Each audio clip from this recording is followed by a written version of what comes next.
I'm so thankful to be able to welcome all of you to our time following worship today. And I am very pleased to be with our police chief, Mike Booker, the chief of police for Decatur, and also our own Randall Hampton. Both are today going to be sharing a little bit of their stories, and I'm so thankful that I can call both of them friends. Randall is not only a friend, but also a colleague. Many of you know that Randall does a number of things here at First Baptist Decatur that we really rely on. Personally, I rely on Randall every week for wisdom and reflection. And prior to COVID-19, Randall and I would sort of brainstorm on my sermon, and he would critique things and would help me with visuals. And so I fully expect to go back to that. Mike, I have just enjoyed so much our friendship and working together with you on the Trust Initiative, which you're going to talk a little bit more about. And so appreciate all the things that both you and Randall are doing in Decatur through our police department and just the community in general. So let's begin with Randall. Some people at First Baptist know a little bit about Randall's story. Everybody at First Baptist knows Randall, but not everybody knows about Randall's background. Randall comes from the south side of Chicago, and Randall was a member of the Black Panthers for a time back in Chicago. And Randall, I want you to say a little bit about how that developed, why that was. What was intriguing for me was one of the demonstrations last week that I was a part of. There were some Black Panthers involved, and I was very impressed with what they said. They talked about love and dignity, the importance of protecting one another. And I think everybody in the crowd was very pleasantly surprised with the level of compassion that they expressed. And so talk a little bit about your experience with Black Panthers, and maybe also just kind of what is happening right now in the African American community, and how we as a broader society can help and move with this important time. Well, thank you first for allowing me to be here and be here with Chief Booker. I joined the Black Panthers late 60s as a member of the Illinois chapter. And basically what it was about was, as the ones you said Wednesday talked about, it was not out of hatred or anything, but it was out of love. It was out of love for our community, out of love for our city. We had a lot of negative things said about us, but we instituted a lunch program for kids who were, families were, as they say, food insufficient today. We had a medical thing where doctors would come in and provide free medical care, and we had a breakfast program. It got started, the Panthers did, from California, and it was about being able to protect yourselves when you're unlawfully detained or harassed. You may remember when Huey, the rest of them went up to the Capitol in California armed, and they came out with the Mulford Act. But it was never about violence. It was just about protecting ourselves. Mm-hmm. Personally, a lot of the things that we did, I was proud of. I was proud of the fact that some of the things they told me when I joined: we do not drink, you do not do drugs, you respect everyone. And it worked out pretty good for us. Now, we had some elements on the police department in Chicago who didn't like us. One morning, we went back to our office, which was on 51st and State Street, and they had broken in.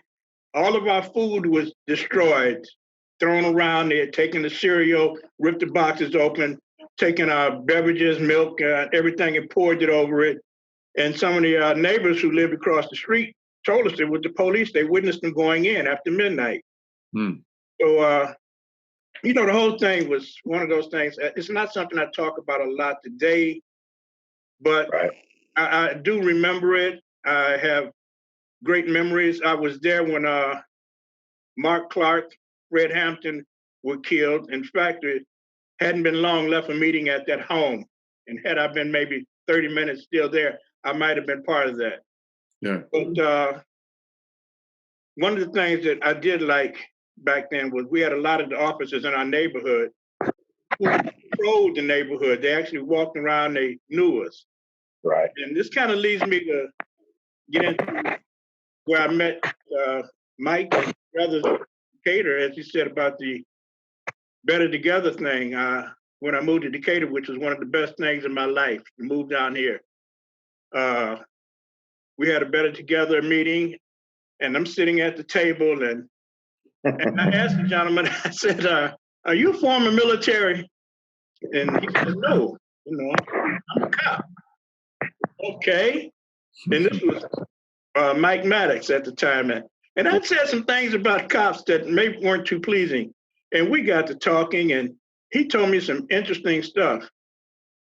And we got to talking. I mean, we became good friends. At that time, Jennifer Ross came by. I think she was Sergeant Ross at that time.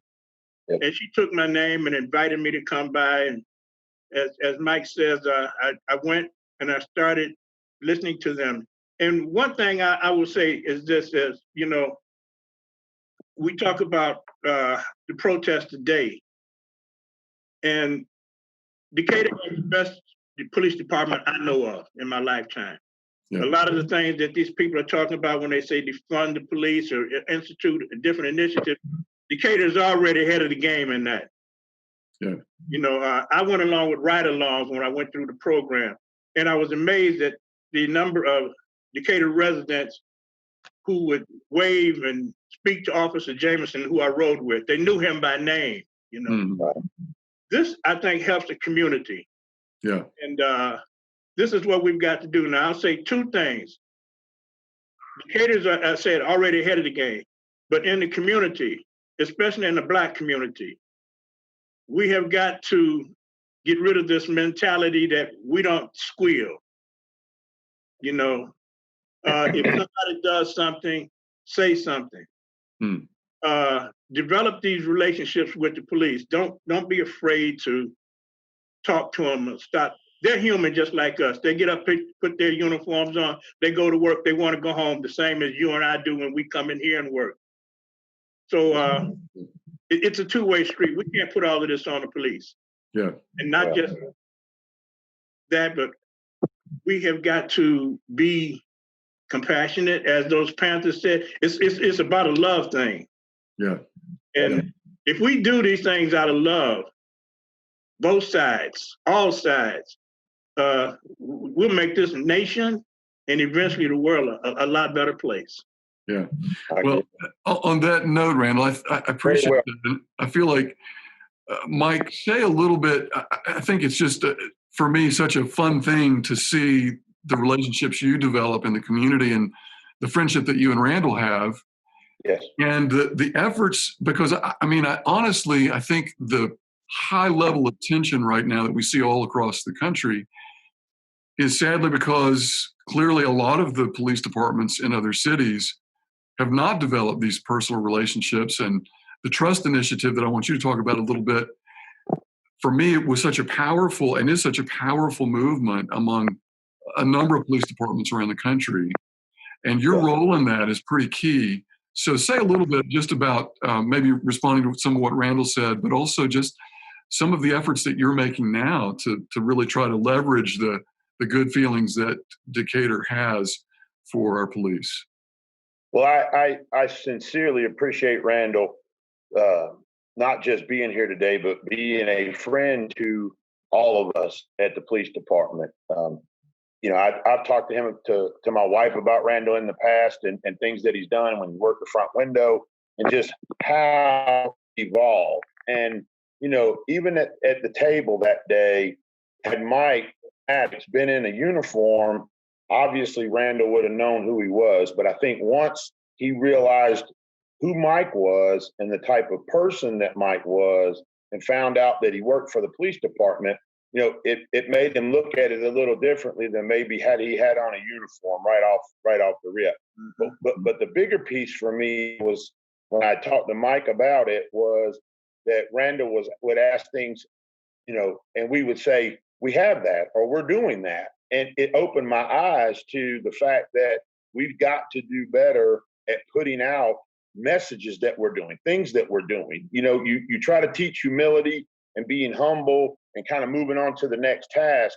But at the same time, if you don't allow people into your world to know what we're doing and that we offer these things, they may not feel as compelled to step towards us to become involved. So I think that helped me see even more so that we've got to do better on the social media piece, to express to people the programs that we offer, the types of people that we hire, the expectations that we expect from folks that come work with us.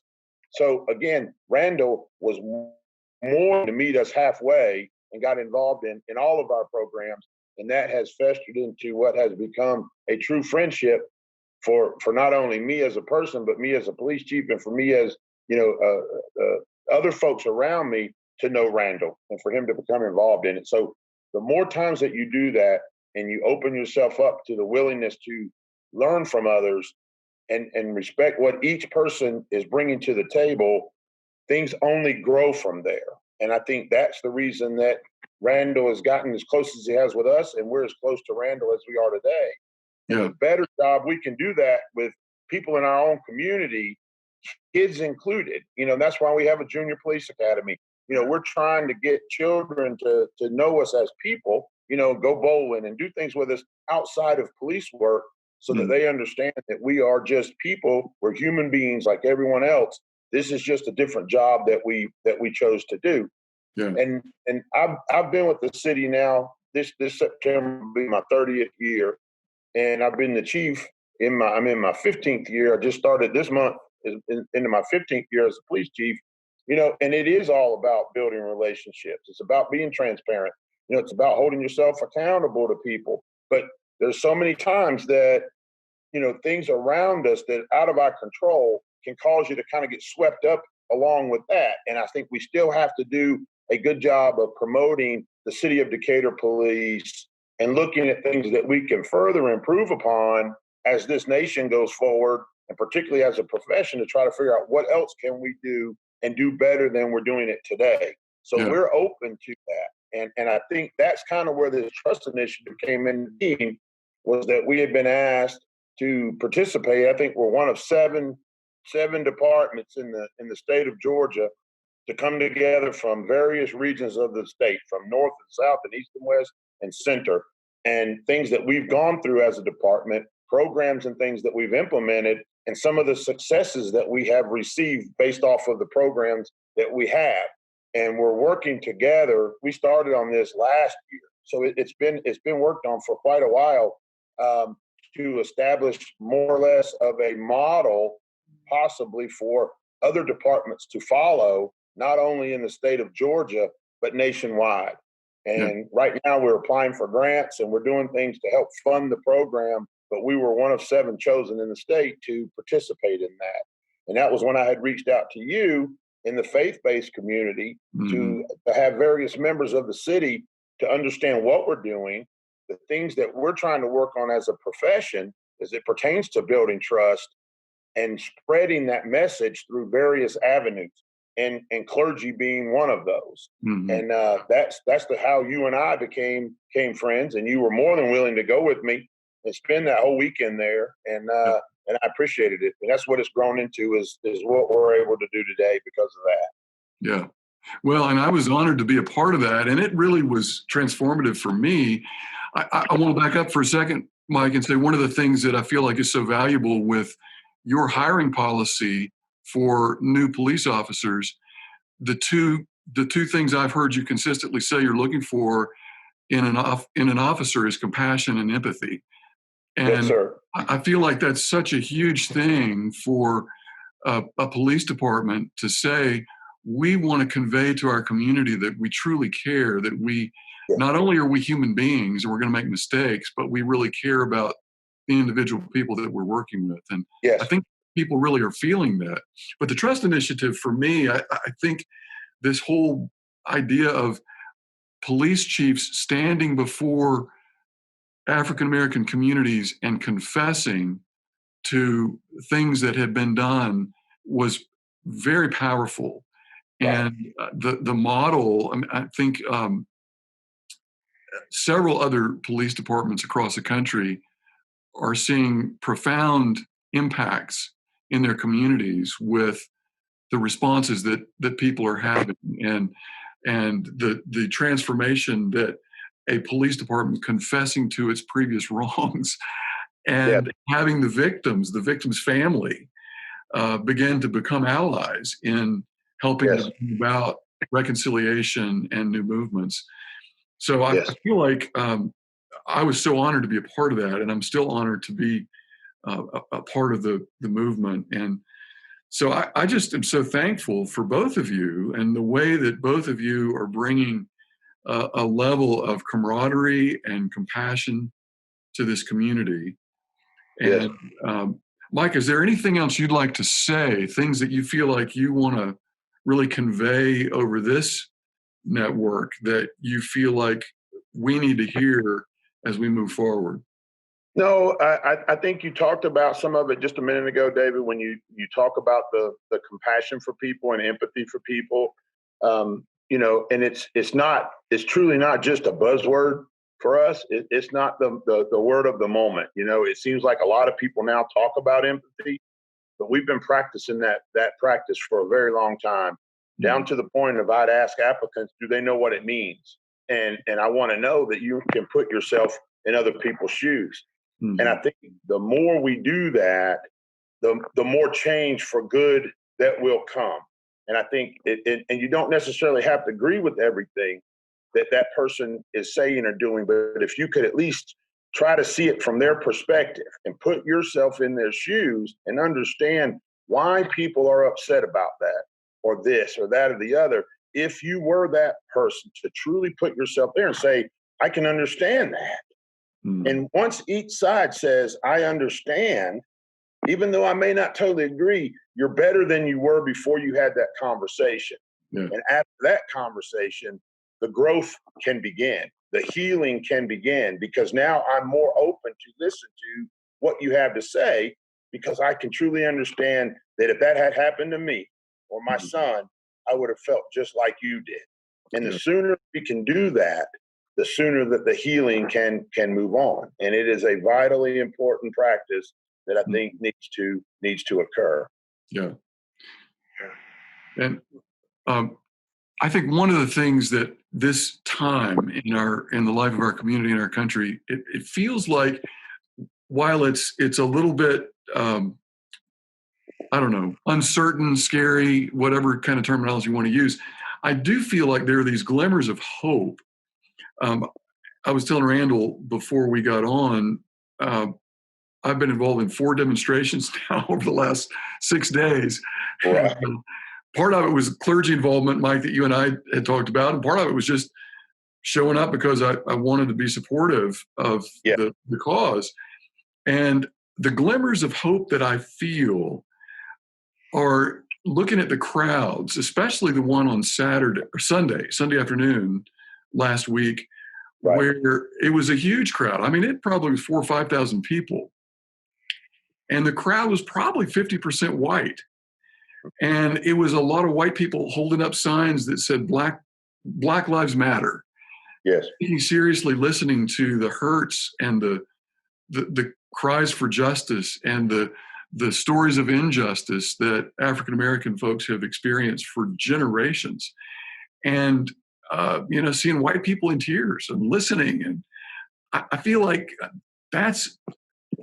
we've been there before, kind of, but it feels like a moment where there's sort of a shift that's taking place, that maybe we're moving in a direction that will truly be redemptive and reconciling. And I hope that's the case. I truly do. Yeah.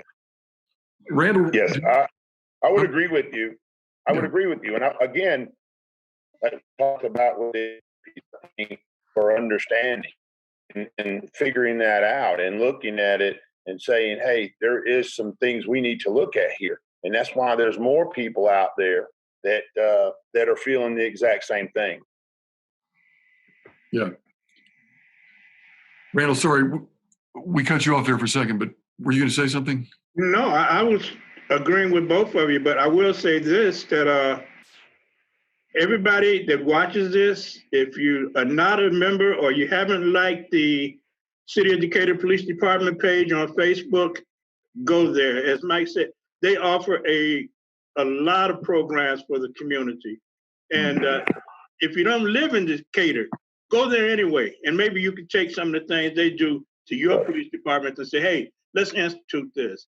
I mean, I visit it every day, and I'm always thrilled with the images and the thing. As I say, you see there are people like us, D'Amico and Robinson over there with the kids and images like that, and the members of the community taking lunch and stuff over to the police department. And as Mike says, that empathy, and as citizens who are not police officers, put yourself in their shoes as well. You know, understand the job that they're doing.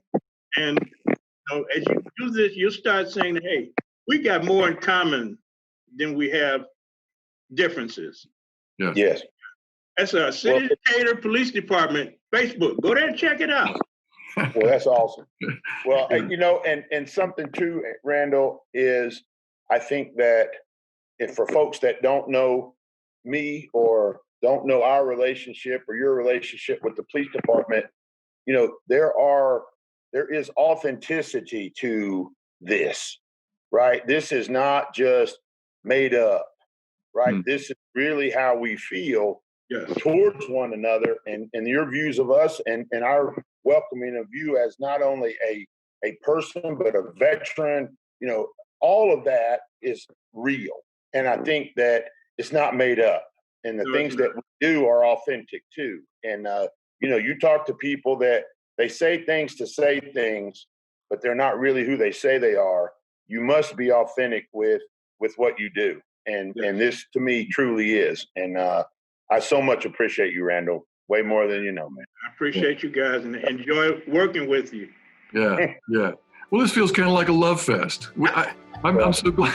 I'm so glad I got you two together today. Yeah, it's great. It is great. Well, listen, I want to echo how much I appreciate both of you, how much I value both of your friendships. Randall, it is just truly a joy to work with you every day.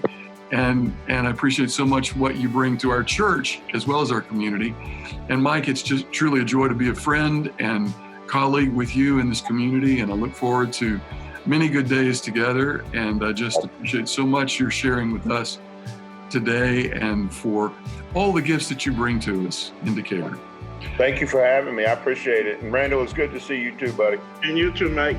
See you right. then. Y'all be safe. You too. Take care. Blessings, everyone.